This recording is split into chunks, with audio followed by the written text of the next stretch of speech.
pengunjung. Jadi di hadapan kita ada ikan pari. Jenisnya adalah ikan pari kelapa. Di Siwar Ancol terdapatkan 4 jenis ikan pari. Yang di hadapan kita jenisnya ikan pari kelapa. Ada juga ikan pari keke yang bentuknya seperti ikan hiu. Ada juga ikan pari hidung pesek dan juga ikan pari macan. Dan untuk yang di hadapan kita, wah ikan parinya diputar-putar sama kakak penyelamnya. Kita hitung sama-sama yuk. 1, lagi kak, 2, wah, lagi kak, 3. Oke, ada yang tahu nggak kenapa kakak penyelamnya memutar-mutarkan tubuh ikan pari? Ada yang tahu? Nggak ada.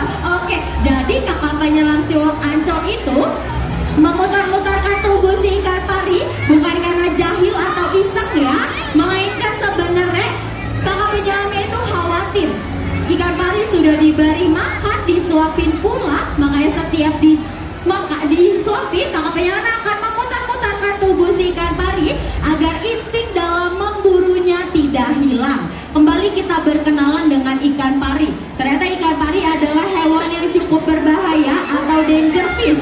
Dikarenakan ikan pari terdapat duri beracun yang berada di pangkal ekornya. Jadi yang berbahaya bukanlah ekornya, melainkan duri beracun yang berada di pangkal ekornya. Nama duri beracun tersebut yaitu serotonin. Dan duri beracun tersebut jika mengenai organ tubuh seperti area tangan dan kaki, itu akan menyebabkan yang namanya kelumpuhan. Tetapi jika duri beracun tersebut mengenai organ vital seperti area dada dan jantung, itu akan menyebabkan yang namanya kematian.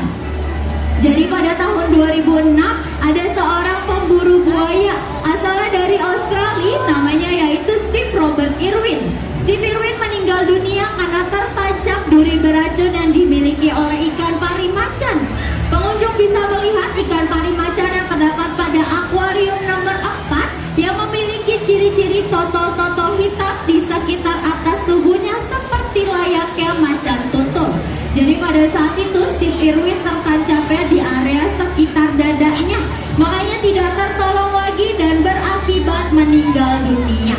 Selain itu juga kalau pengunjung perhatikan, ikan pari ini seringkali mengeluarkan dan memasukkan kembali makanannya. Itu bukan karena ikan parinya tidak mau makannya, melainkan sebenarnya ikan pari ini tergolong hewan yang unik sedikit jorok. Kenapa? Dikarenakan ikan pari ini tidak memiliki rongga pipi untuk menyimpan makanan di dalam mulutnya.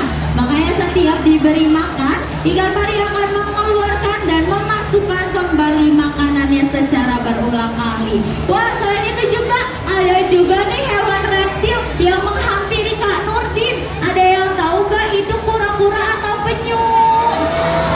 Penyu, betul ya. Jadi kura-kura dan penyu merupakan 2 jenis hewan berbeda.